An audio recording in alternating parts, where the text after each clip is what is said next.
kundi mga kasama, ang ating bisita ngayon walang iba.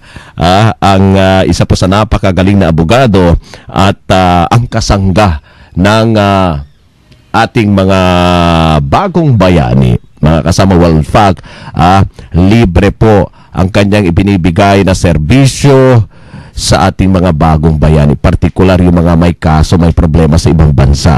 Ang tinutukoy ko rito, kung walang iba kundi si Attorney Robles. Siya po yung legal counsel ng Blas Ople Policy Center. So yung mga pumupunta rito at idinudulog yung problema ng kanilang mga mahal sa buhay sa ibang bansa, mga kasama, karamihan po ng mga kaso ay ang humahawak nun ay walang iba kundi si Attorney Robles. Kasi doon namin inirefer sa Blas Ople Policy Center. Alright, magandang hapon po, Attorney Robles, at welcome po sa Bantay OFW. Magandang hapon po at magandang hapon. Lar, ano nga yung... Magandang hapon po at magandang hapon po sa lahat ng inyong tagapakinig sa buong bansa. Ano? Ayan. Okay, so... Tama ba yung sinabi ko, Attorney? Voluntarily. Wala talagang... nagva-volunteer po kayo sa Blas Ople Center, yung pagbibigay po ng tulong ninyo sa ating mga distressed na OFWs. Opo, actually, magbuhat pa from the start ho kasi tulong na tayo ni Miss Toots Ople dito sa Blas F Ople Policy Center. Kaya po pag merong kaso yung distress OFW na kailangan ng assistance dito sa Pilipinas, no, madalas po ako yung nalalapitan ni Miss Toots. So, yun po, it's a voluntary parang commitment on my part, no. Kagaya rin ng pagtatrabaho ni Miss Toots, no, sa para sa OFW na wala ring voluntary din on her part. Like our partner si Ma'am Toots rito, no, dahil alam naman natin mula sa kanyang ama na si dating senador, no, Ople, yun na ang advokasya, 'di ba, para tulungan ng ating mga OFW, partikular yung mga ang ating mga kababayan sa ibang bansa na medyo hindi pinalad, hindi sinuwerte. Kayo po, ano yung pinaka-rason? Opo, parang gano'n na rin po kasi nakatrabaho ko rin po si Kablas, no? Noong panahon na siya ay secretary ng DFA at saka nahawa na ako kay Miss Toots at kay Kablas na sa pagtulong sa mga kababayan nating OFW. Tayo naman po pinalad na mayroon naman tayong kabuhayan. So, yun ang parang pro bono commitment na lang on my part na kung may maitutulong ho sa mga kababayan nating OFW, lalong-lalo na yung nalalagay sa alanganin, no? At kaya naman pong ibigay yung tulong, gawa naman po natin, no? Ayun. So, Attorney, no, bago natin ipagpatuloy yung ating topic, yung issues, atin munang i-acknowledge ang ating partner rito. Ang syempre, ang kasangga rin ng ating mga OFWs, walang iba kundi si Yusek Toots Ople. Partner, magandang hapon. Magandang hapon sa listeners natin, sa chattercards natin, at sa ating mga kababayan na nasa labas ng bansa. Sinusundan kasi nila itong series natin eh. Correct. And pinag-uusapan din nila sa Facebook at sa ibang, yung mga communities,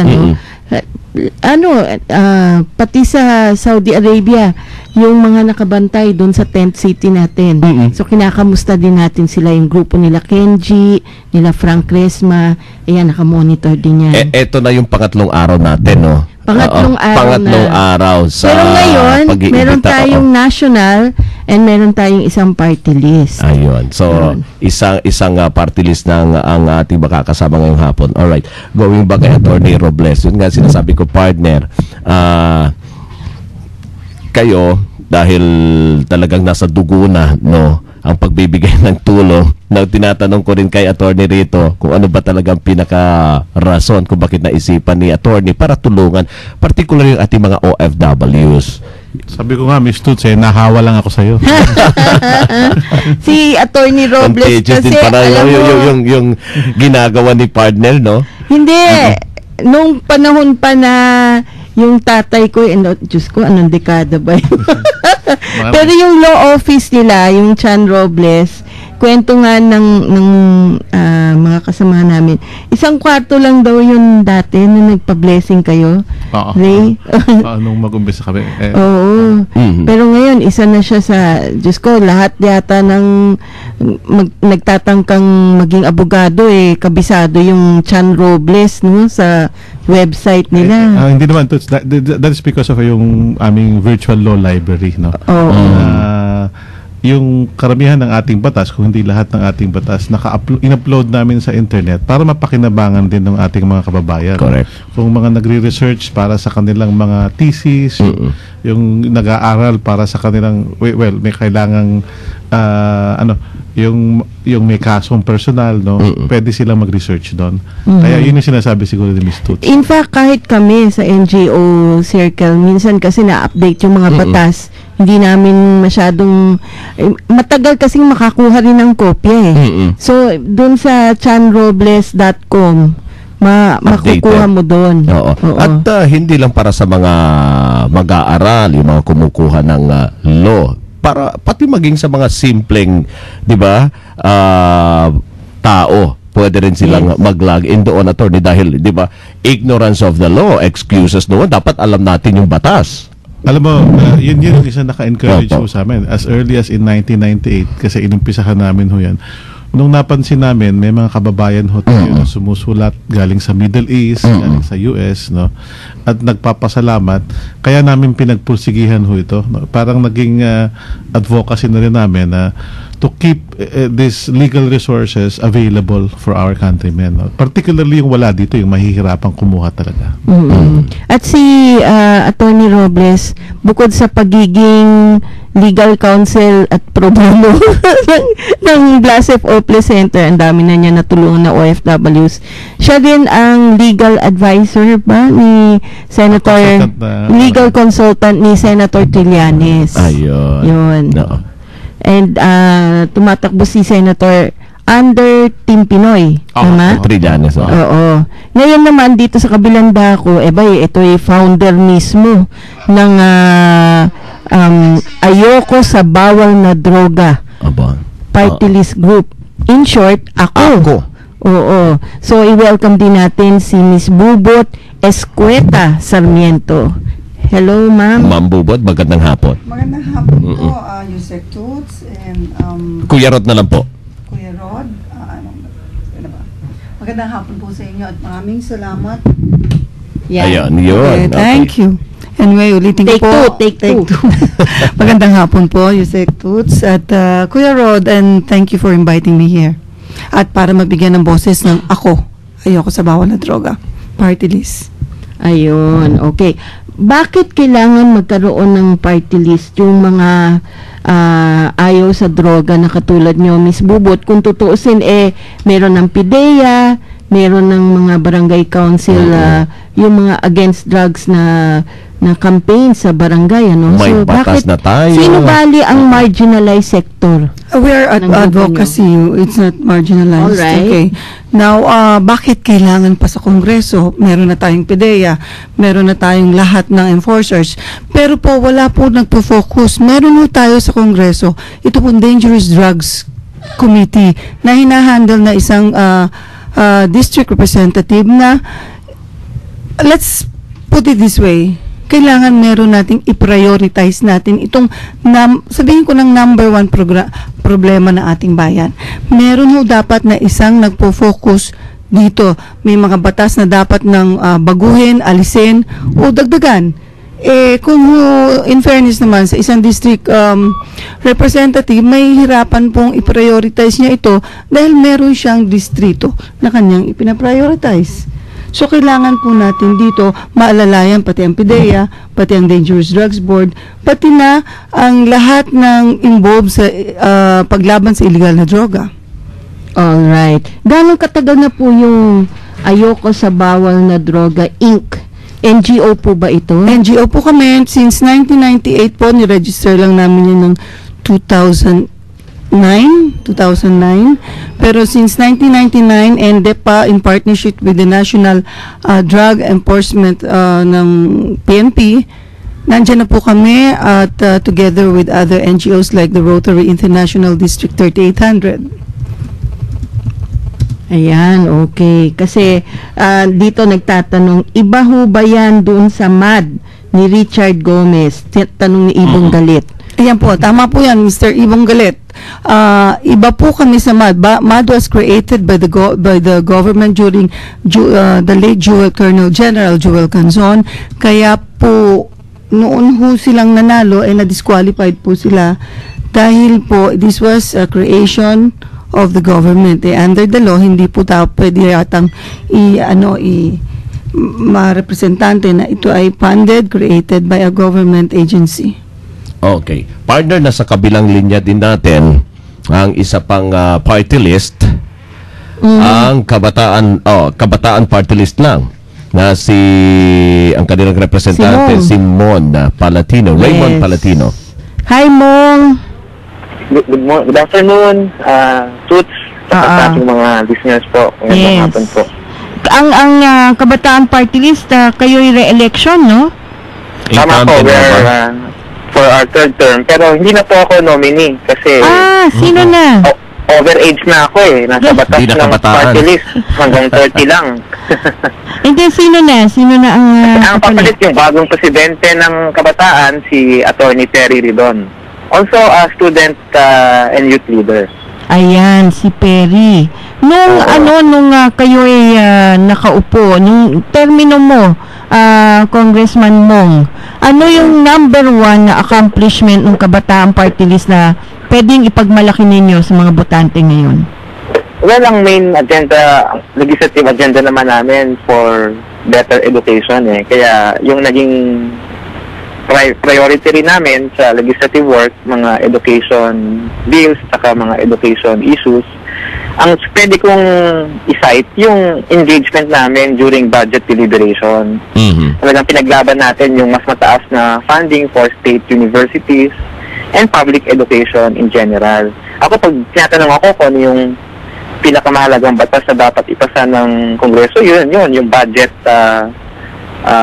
bill. So, yun po yung ating pwedeng masabi na naging active tayo during the budget deliberations and support for public education.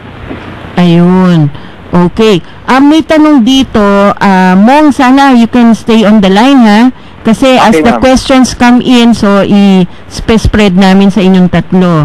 May tanong si Ann Wayne. Si Ann Wayne ay isang OFW na nasa Israel ngayon.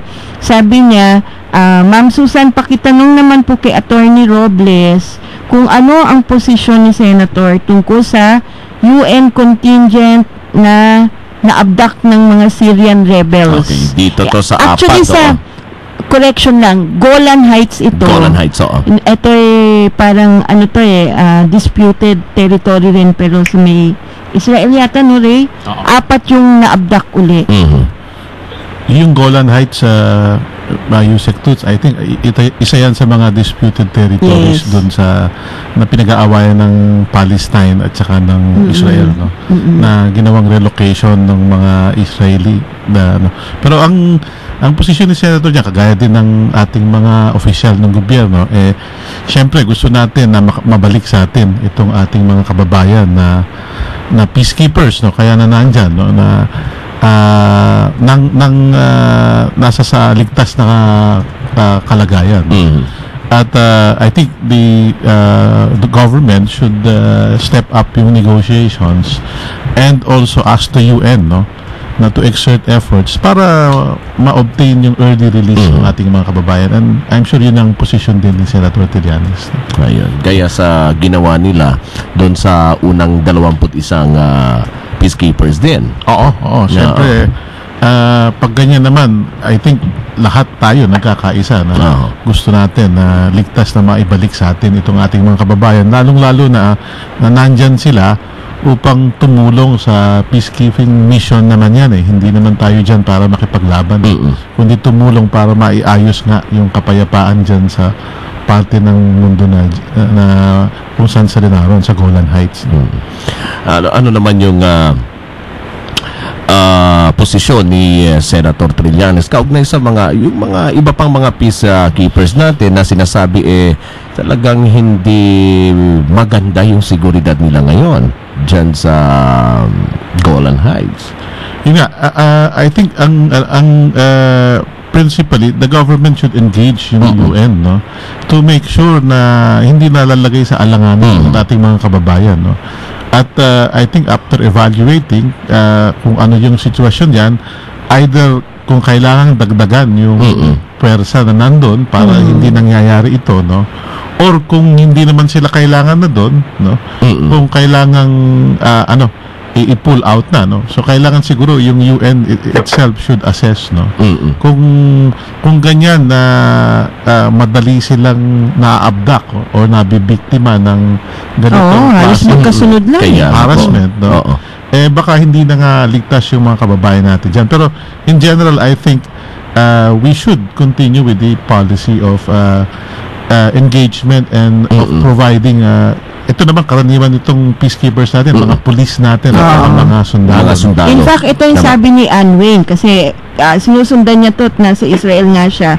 Sabi niya, isang captain po ang kasama sa na-abduct, kasama na yung 2 korporal at hindi pa raw alam kung nasaan ngayon. Kaya tinanong niya kay Attorney Ray dahil nga alam niya na si Senator Trillanes ay malapit din sa mga ano natin. Particular sa mga UN Peacekeeping Force. Kasi yung naitanong ko yun, no, about yung security. Kasi may mga kandidato ngayon, sinasabi dapat, patigil na yan ng gobyerno natin ang pagpapadala ng mga sundalo doon sa ibang yung kung alam ko lang, ang alam ko kasi ang ano diyan is siguro hindi naman unilateral decision ng Pilipinas yung kasama tayo sa UN. Of course, kailangan mag-participate din tayo sa mga ganyang efforts, no. Ang siguro the government should address the question dun sa UN, no, na para pag-aralan ng maayos, no. Mahirap naman yung knee-jerk reaction lang tayo dahil sa isang insidente o 2 magkasunod na insidente, titigil na tayo sa isang programa na nakakabuti naman sa ating mundo. Ayun. Okay. May mga tanong dito. Patuloy pa rin yung ating papremyo, yung pipili tayo ng 2 nagbigay ng question sa ating texters na mananalo ng 50 pesos worth ng load tulad kahapon, Anyway, ito mula kay Joanne Arda ng San Fabian, Pangasinan. Ito ay para sa inyong 3. Ano po ba ang pinaka-main objective ng inyong partido, ng inyong party list at yung kay Senator Trillanes sa inyong pagtakbo at makakaasa po ba ng 100% na suporta ang ating mga OFWs, active at retired, kung manalo man kayo? So unahin natin kay Miss Bubo, tapos kay andyan pa ba si Mong, si Congressman Palatino, and then syempre kay Attorney sa Douglas. ako party list, may ano ho ba kayo, plataforma din para sa mga OFWs natin? Meron po dahil ang OFWs naiiwanan ng pamilya dito sa Pilipinas. So paano ho ang mangyayari kung walang tututok sa mga kabataan at sa mahal nila sa buhay? Unang-una, nagpapadala sila ng regular na kanilang kabuhayan, dapat matutukan ng todo to at meron mapuntahan ng mga OFWs ng tulong kung sila sakali na magkaroon ng problema tungkol sa pinagbabawal na gamot, katulad ng kailangan ng rehabilitation ng kanilang mahal sa buhay. Saan sila tatakbo? Ang nangyayari pa pagtakbo natin, saan nagpupunta ang mga tawag nila. So ngayon, kung tayo ay maluluklok dito sa Kongreso, bubuksan na natin ang linya ng mga OFWs para diretso na silang humingi ng tulong tungkol dito sa mga nabibiktima ng illegal na droga. So sa akin, palakasin ang batas, padamihin ang libreng rehabilitation center sa Pilipinas dahil meron lang po tayong 20, isa lang ang pinakamalaki rito. Ito po ay nasa Bikutan na hindi naman kayang ma-absorb o makuha lahat ng gusto magparehab. So yun po ang akin doon. Meron nung tututukan, merong tatakbuhan. So yung mga anak ng OFWs na magiging biktima ng droga, pati na yung ibang ex-OFWs na ano din. correct. So, ang panukala nyo yung magkaroon ng libreng rehabilitation. Mas maraming libreng rehabilitation libreng centers. rehab centers. Alright, si Congressman Palatino naman, ng Kabataan Party List. Okay, yung isang campaign na nagkaroon tayo ng participation during our past 2 terms or in recent years, yung decent jobs for young people as an alternative to migration. Siyempre, ang isang halagang aspeto ng decent jobs, maganda dapat yung training, yung skills training, education, tapos support for local industries. Yan yung isang sinuportahan ng Kabataan Party List. Pangalawa, meron tayong hindi ko marami, pero ilang mga resolutions na hinapag sa Kongreso na ang layunin, may mga specific cases kasi tayo. Halimbawa, meron akong kilalang mga OFW sa LA na kung saan meron silang reklamo doon sa naging sitwasyon nila doon. And so ito yung mga parang record ng kabataan na tumutulong din naman sa ating mga OFWs. Ayun. Okay. Si Attorney Robles naman, in behalf ni Attorney Senator Trillanes. Well, si Senator Trillanes, ang primary advocacy, kung maalala nyo, yung AFP and PNP reforms, tapos yung fight against corruption. No? Well, dun sa AFP and PNP reforms, may mga nagawa na siya dyan. No? Siya yung principal author ng kapapasa pa lamang na New AFP Modernization Act. No? Sa pamamagitan ng batas na ito, mayroon hong pondo na inilagak para ma-i-update ang capability ng AFP natin. No? If hindi ako nagkakamali, 75 billion in 5 years. No? Para makabili ng modern at bagong equipment para sa ating mga sundalo, no? Para magkaroon tayo ng kapasidad na depensahan yung ating teritoryo. No? Ngayon, doon po naman sa si Senator Trillanes, para sa ating mga OFW, siya ho yung principal author nung ipinasang expanded Anti-Trafficking Against Persons Act, no? Ito rin ho dahil sa kaibigan din ni Yusek Toots, no? And because of our engagements, no? May mga 3 amendments siya na ipinropose na ultimately na isama dito sa Expanded Trafficking Against Persons Act, no? Para mabigyan ng additional protection itong ating mga kababayan laban dun sa mga mapagsamantala, nananamantala sa ating mga kababayan na gustong magtrabaho sa abroad, no? Tapos si Senator Trillanes din po during his term umikot din po sa iba-iba nating mga ibang bansa, no, at dinalaw yung ating mga kababayang OFW, no? In fact, ito hong huling budget hearing natin, he actively intervened in the budget process para ho dagdagan yung pondo ng DFA para sa shelters ng ating mga kababayang OFW, particularly sa Middle East, dahil nakita niya yung kahirapan. Ano ba description niya nung pag-uwi niya? Yun nga ho, ang nakita niya na nakakaawa, no, kalunos-lunos yung ating mga kababayan na naiipit dyan sa Middle East na hindi makauwi, no? So he was a member of the Senate contingent dun sa budget BICAM, and he insisted na dagdagan yung pondo ng ating ng DFA para dun sa post natin sa Middle East para ayusin yung shelters ng ating mga kababayan, no? And in fact, even before that, ito yung mga nakaraang taon, and also because intervention din ni Yusek Toots, si Senator Trillanes, isa sa mga nagsulong din ho na dagdagan yung legal fund ng OMWA, no? Para yung mga kababayan nating OFW na nasa abroad mabigyan ng legal representation, no? So yan po yung ilan pa lamang sa na inisyatibo ni Senator Trillanes, si Senator Trillanes na matulungan yung ating mga kababayang OFW. Dagdagan ko lang kasi ito wala syempre magsasabi dahil ako lang at si Senator Trillanes at yung pamilyang sa Panta. Sinamahan ko kasi yung nanay ni Joselito sa Panta dahil nga may problema sa blood money, di ba? Si Senator Trillanes walang kagatol-gatol nag-abot ng tulong and hindi pinablicize.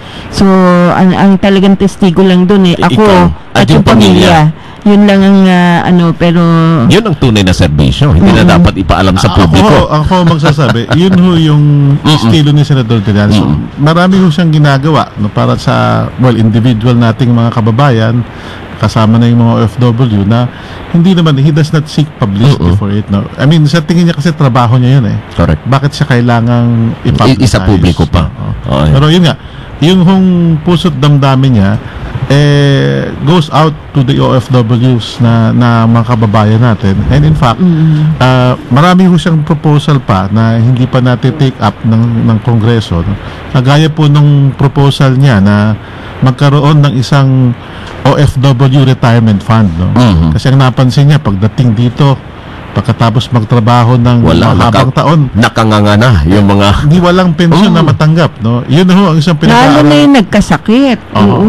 Yun ang isang pinag-aaralan ng opisina ni Senator Trillanes kung paano mabigyan ng retirement fund, no?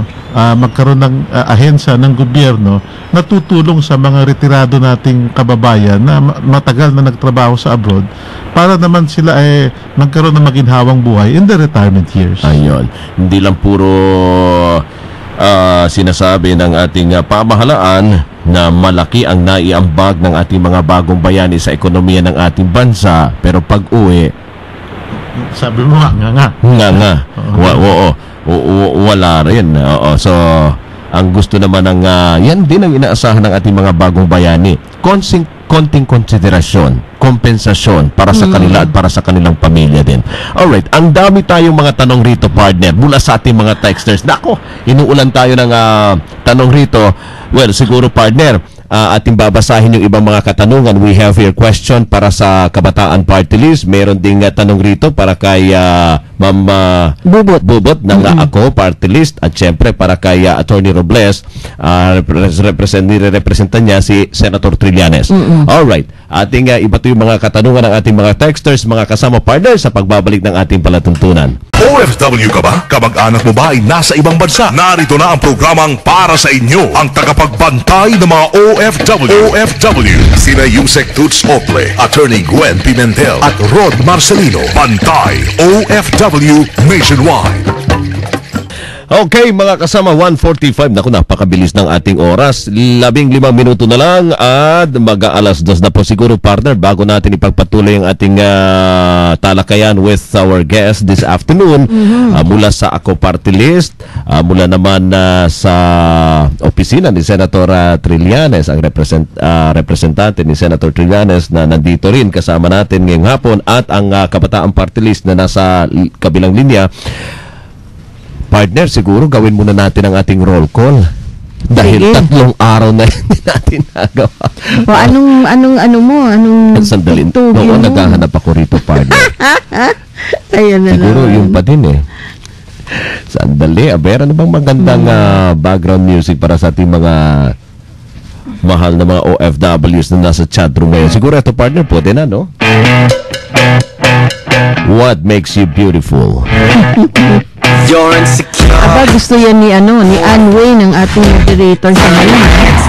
Si Anne ay taga-Israel. Medyo matagal-tagal na rin si Anne sa Israel. Mula Saudi, nandito naman si Axe Apollo. Hello din kay Babes. At yung ating Pinoy version ng Angry Birds na si Ibong Galit. Si Ibong Galit sa Singapore, partner? Ibong Galit, or parang sa US ata, sa Estados Unidos ata, si Ibong Galit. Abay, alam ko lang lipad yan ng lipad ko saan-saan Nandito rin si Jalapang, si Joe RJ, J.R. Pen, si Judaya is in the house, Marites Mendoza, bagay ko ang pag-alagala si Pusang Gala. Nandito rin si South City, si Super Pilio. At syempre binabati natin si Archers 808 at ang kanyang pinakamamahal na si Somebody. Doc Agawan is in the house. Ay, kumusta, Alright. Idol? Look, Aga. Kala ko si Attorney Aga, partner. Ay, andito rin daw si Torpeng Palaboy. Bago ba yan? Ay, bago, no? Sabi ni Ibong Galit, siya daw ay palipat-lipat ng pugad. Yan yung ating nasa chat room. At may tanong nga dito para sa ating bisita, Kuya Rod, tungkol naman sa balak ng PhilHealth na magtaas ng premium para sa mga OFWs. In fact, na-defer lang ito dapat ngayong taon yan, 2013. Pero mukhang i-defer nila to next year. Yung 1-2 balak nilang gawing 2-4. Ano ba ang inyong posisyon tungkol dito? At may kahilingan din kasi ang ibang OFWs na gawin na lang optional yung pagiging miyembro nila ng PhilHealth kasi covered naman daw sila ng insurance sa ibang bansa. Ikinukuha sila ng kanilang mga employers. Umpisahan natin kay Attorney Robles.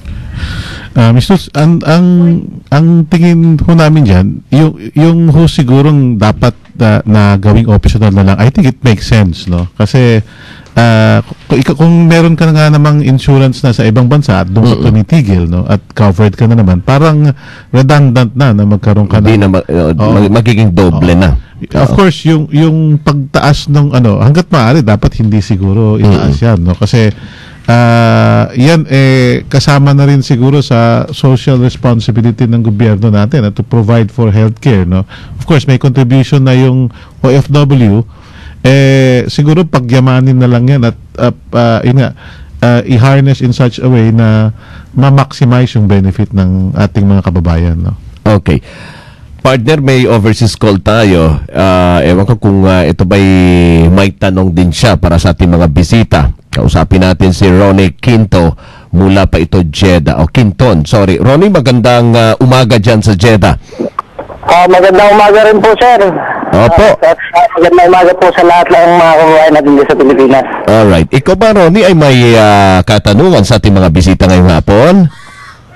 Meron lang po kung may ipabot po dyan sa ako natin kasi po tungkol po rito sa mga stranded po na OFW rin dito. Okay. Update. Sige po, Ronnie, go ahead. Oo.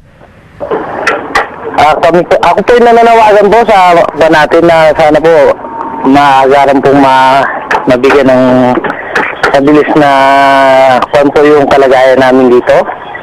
Kasi po medyo lalong habang tumatagal po na marami na po nagkakasakit ng mga bata at yung mga babae po gano'n, may mga anak. Nasaan ka ba ngayon, Ronnie? Jeddah? Nasa Jeddah po ako, ma'am. Oo. Anong trabaho mo dyan? Kasi po dati po family driver dito po sa Juan po, sa Saudi. Yung employer ko po, hindi rin po kami nagkasundo sa sahod, saka wala pong maganda ay mga hospitalization po, hindi niya ako binibigyan, saka yung dinidelay po yung sahod ko, kaya napilitan po akong umalis. At saka ako po nagpunta rin po kaagad ako sa Philippine Consulate para isurrender po yung sarili ko. Okay. Yung kalagayan ko po sa kanila. Okay, so binigay mo naman kung sino yung original sponsor mo. Opo, ma'am, opo. Alright. So, ano yung panawagan mo at hingan din natin ng reaction itong tatlo natin bisita? So, hiling ko lang po na sana po medyo matulungan po nila kami dito na sa lalong madaling panahon po. Kasi po, isang buwan na po rin kami dito na stranded dito sa Tent City. Pero di ba, Ronnie, nag-uumpisa na yung repatriation ng ating gobyerno? Bukas nga, merong uuwi 35 ba?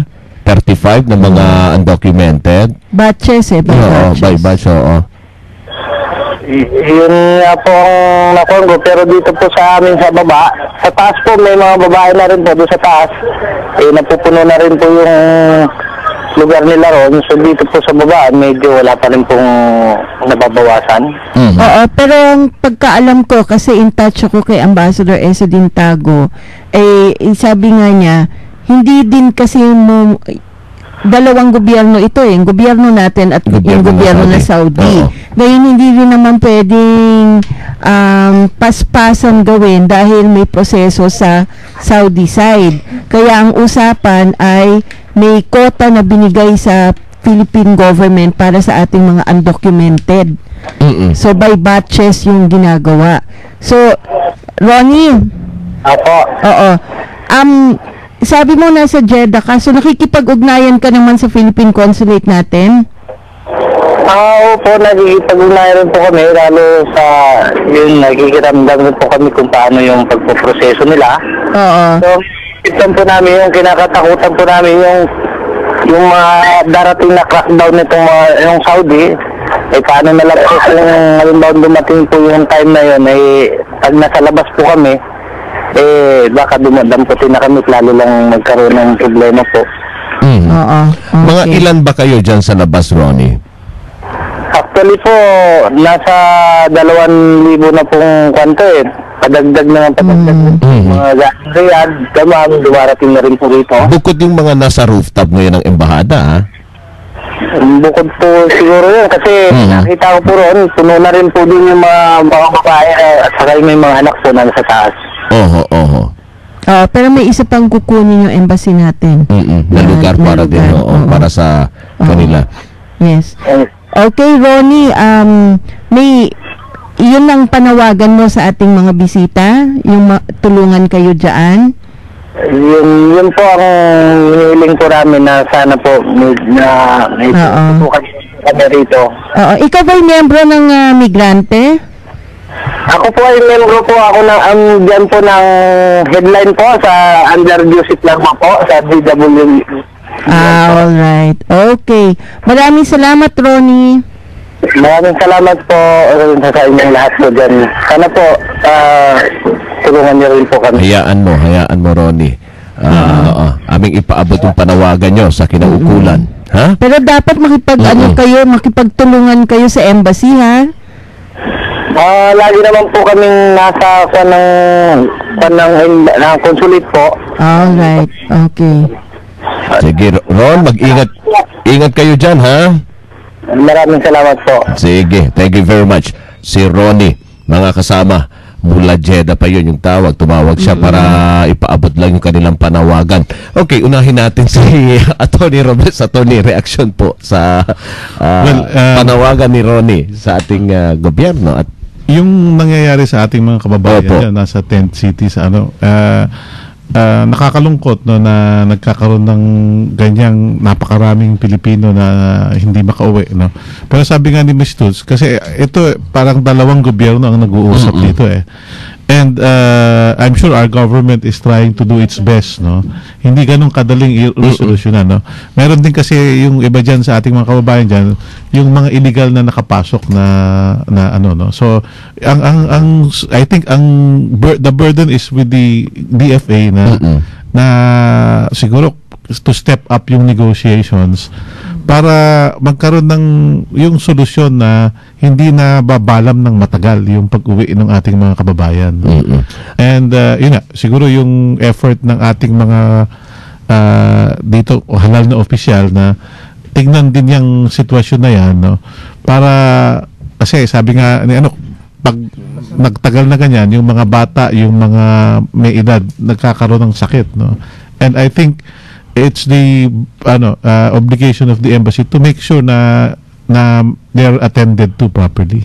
At gaya rin ang panawagan ng ating partner rito, dapat din yung ating mga OFWs na nandyan ngayon sa embahada natin, sa konsulada sa Jeddah, marunong makipag-cooperate sa ating embahada, partikular. Kasi hindi nagkakaintindihan katulad ng kwento yung sa Riyadh na nagkainitan daw ng ulo. Kasi gusto sana ni Ambassador Tago, nakita niya, may report kasi na may sakit nga yung bata. So gusto dalhin sa ospital. Tapos kasama syempre yung nanay para maipagamot. Pero ewan ko, parang hindi nagkaintindihan at gusto nila sama-sama sila or something to that effect, no. So laging there are two sides to the story. Pero wala kasi mangyayari kung antagonistic yung approach. Kailangan dagdagan yung pasensya. Oo. At saka siguro kailangan din, kagaya nga nung initiative ni Senator Trillanes na ayusin naman yung mga facilities. Kung hindi kayang i-accommodate lahat dahil sa dami, no? At least mabigyan man lang ng tamang sanitation, no? Mabigyan man lang ng medical attendance yung mga may sakit, no? At yung mga bata. Dahil hindi naman yan agad-agad magkaroon ng solusyon. Ma'am, kayo po, ano po yung reaction niyo kanina? Naintindihan natin kasi hindi niya mundo correct. masyado. Yun po, in a personal capacity, siguro intindihin din natin ang gobyerno natin. Yun yung sa akin kasi ang nangyayari, hindi mo rin masisisi sa mga ating mga kababayan na nandun kung hindi mag-feel nila na para silang pinababayaan. Nalulungkot naman po ako na sana makita rin nila na hindi rin naman napapabayaan dito. Alam mo naman yun, Yusek Toots.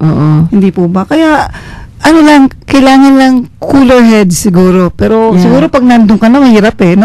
Oo, kasi sabi ni Axe Apollo na nasa Saudi ngayon, sobrang init dito. Pag walang aircon ang pwesto mo, papawisan ka talaga. Grabe ang humidity. So talagang prone nga na uminit ang ulo, hindi ba, Dito lang tayo po sobrang ng init, lalo pa doon. Dito lang sa Maynila, wala pa sigurong kalahati yung init na dinadanas nila doon. Di lalo na siguro doon. Yusek Toots, pwede ko bang sagutin yung sa PhilHealth natin? Yes, dahil please. I'm very interested with that too, no? Yung sa siguro wag na muna magtaas. Alright. Pero hindi wag natin gawing compulsory. Hindi naman tinutukoy ng PhilHealth yung tao lang na nasa abroad, yung OFW. Yun po ay kasama po ang kanilang pamilya dito. Yes. Kaya po, kailangan na wag natin gawing compulsory to. Magkano lang naman to? Sa mga Kaya lang, wag niyong taasan ng ganong kataas. Doble po 1-2 per month ba ito? 2-4 na gusto nila. Wag naman ganon. Yusek Toots, naalala ko lang ang isang posisyon ni Senator Trillanes niya. Napansin kasi niya nung mga huling budget hearings na napakalaki ng pondo ng PhilHealth, no? Ang sinasabi niya is yung PhilHealth siguro hindi obligasyon na yung palakihin yung pondo nila, no, kundi magbigay ng serbisyo, no? Correct. Ngayon kung may pondong malaki ang PhilHealth, dapat ibigay yun sa member as benefits, no? Hindi ko maintindihan kung bakit despite of the billions, hundreds of billions, magtataas pa, no? So In siguro fact, tama yung i-freeze yung at dagdagan yung serbisyo. Correct. Hindi obligasyon dahil yung gobyerno naman natin more on service, hindi naman pagkakakitaan.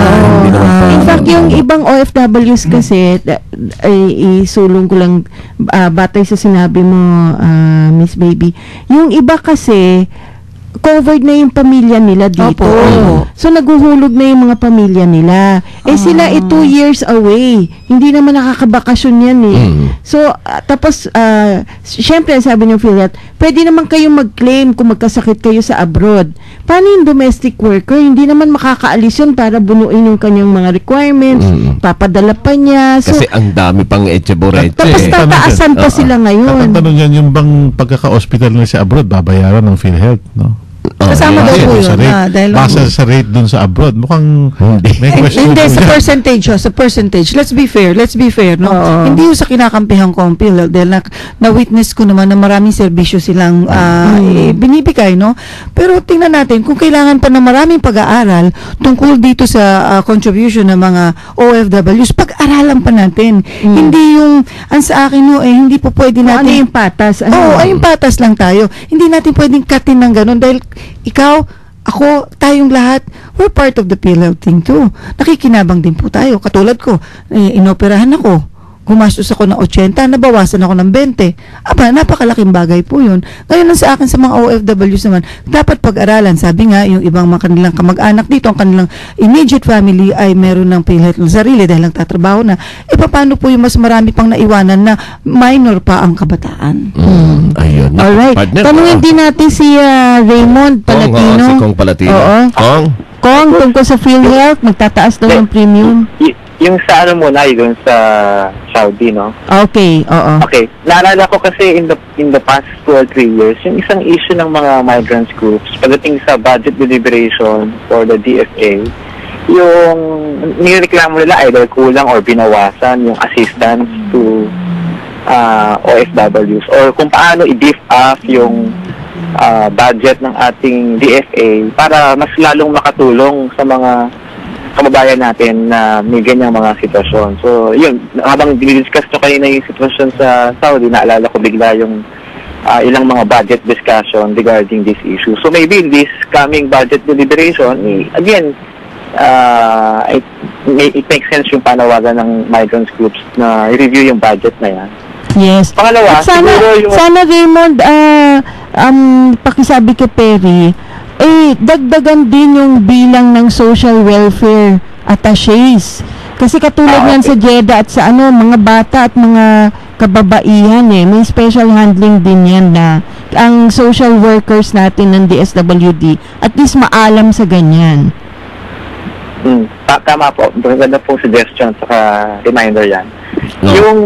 Yung second, tama yung sinabi niyo rin, yung i-improve yung communication channels. No? Saka, minsan kasi, on one hand, yung mga nagde-demand or yung nag-assert or yung nagpapaalam sa government agencies about yung mga sitwasyon ng mga taga-Saudi, baka ma-misinterpret na, so totoo lang, kahit ang form non-protest, parang paalala doon sa responsibility ng ating mga officials na deployed doon sa Saudi. So talagang mahalaga yung sinasabi nyo kayo na improve yung communication. No? Baka yun lang naman yung susi para maging maayos yung usapan ng ating mga kababayan at saka ng ating mga officials. Now, with regard to PhilHealth, talaga maraming issues sa PhilHealth Hindi pa nga usapin doon sa pagtaas ng o hindi ng contribution kundi yung mismong pag-manage doon sa pondo ng PhilHealth. Kasi natatandaan ko hindi matapos-tapos yung usapin na yan kahit sa Kongreso. Pag may hearing about Department of Health, about PhilHealth, bawat district representative may issue sa PhilHealth. Tapos here comes yung proposal na itaas yung contribution. At tingin ko i-address muna yung ilang mga lingering issues related sa PhilHealth. Okay. Congressman Raymond, kasi wala na rin tayong oras, yung iyong appeal sa ating listeners in behalf of Kabataan Party List. Okay. Sige, thank you sa opportunity na ito sa mga kababayan natin na sumuporta sa Kabataan Party List in the past 2 terms. Sana patuloy niyo pong suportahan yung boses ng kabataan sa Kongreso. At kahit hindi na po bata, ito ay para sa lahat na nagmamahal sa kinabukasan ng ating mga kabataan for our education, for decent jobs, for environment. Gandang hapon po. Maraming salamat po. Maraming salamat. Raymond. Kong Raymond na Palatino ng Kabataan Party List. Ito ay ang ayoko sa bawal na droga. Lahat tayo talagang kagalit natin yung mga drug pusher Kay Miss Bubot Escueta Sarmiento, salamat ulit po sa pagkakataon na binigyan nyo rito. Sa akin na marinig ang boses ng Ako Party List. Ito po ay number 122 Ako Party List. Si Juan Totoo Ako ay humihingi ng tulong sa inyo na buksan nyo ang inyong mga isip kung talagang tunay natin gustong maging safe and have a better Philippines. Tingnan nyo, bigyan nyo, pahiram nyo sa akin ng inyong boto. At itong darating na eleksyon, ito pong 122 Ako ang inyong tututok sa mga batas tungkol sa illegal na droga. Tunay na magpapatupad nito. Maraming pong salamat, Yusek Toots and Kuya Rod. Good luck sa Ako Party List. Good luck sa Ako Party List. Etong guest nating huli, he's not a stranger. Ika nga, Kuya Rod. And I'm sure we will have him back again. Pero in behalf of Senator Sonny Trillanes naman, ano ang iyong mensahe, Attorney Robles? Yusek Toots, Karod, gusto ko lang iulat sa ating mga kababayan na si Senator Trillanes po sa itong nakaraang termino niya, hindi po nasayang yung boto ng ating mga kababayan. Kahit na po nakulong siya ng 3.5 taon dun sa termino, nakapagpasa siya ng 31 batas na napapakinabangan na ng ating mga kababayan ngayon. He filed 734 bills and sa pagbabalik niya sa Kongreso, kung siya ay papalarin, ang sabi niya para sa OFW sector, bibigyan niya ng priority yung kanyang bill na i-file na an act creating an OFW Workers Pensions Fund. This is Senate Bill 318 as it was filed before, no.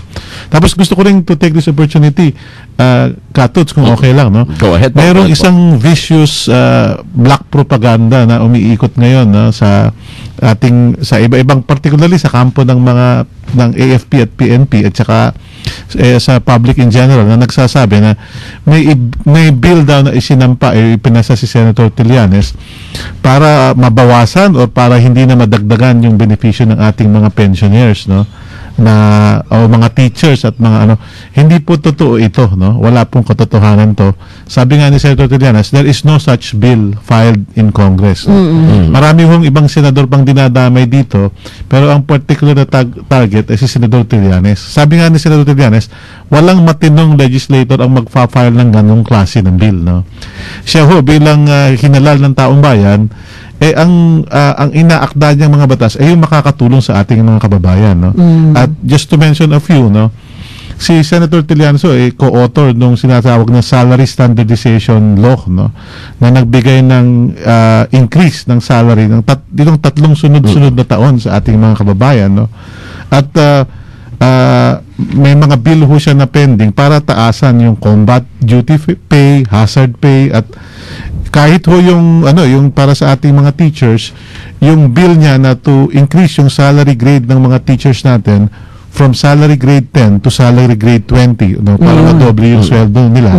Yun ho yung isinusulong ni Senator Trillanes, at wala hong katotohanan yung ipinapakalat sa text, no, na nag-akla siya ng batas na mababawasan pa o hindi naman. Kasi naman yung iba walang magawa text ng text alam mo naman, Mr. Itong si Senator Trillanes, walang gaanong advertisement kasi nga ito naman naglingkod at hindi naghanap buhay sa pwesto. So, sinasamantala ko lang itong pagkakaanto. Maraming salamat. Ganun talaga pagka partner, malapit na yung eleksyon. Hindi, pero alam mo, mahirap talaga pag target ka ng vicious. Talaga. Sa vicious cywar via text at kung ano-ano pa. Ang winners natin for today, Andy Rios ng Davao del Sur at saka si Joanne Arda ng San Fabian, Pangasinan. 50 pesos worth. Congratulations at once again sa ating mga bisita. Maraming salamat. Good luck sa inyo. Yes, sa party list. Siyempre sa halin ni Senator Trillanes. Oo, at sa Kabataan Party List. Nasabi mo ba yung number? Ano sabi mo kanina? Yes, sige partner, wala na tayong oras. Alright. Mga kasama, kami pong naging kasama ninyo sa serbisyo publiko, Rod Marcelino. Attitude Sople. Kami po'y Tatak Aremen, handang tumulong sa iyo.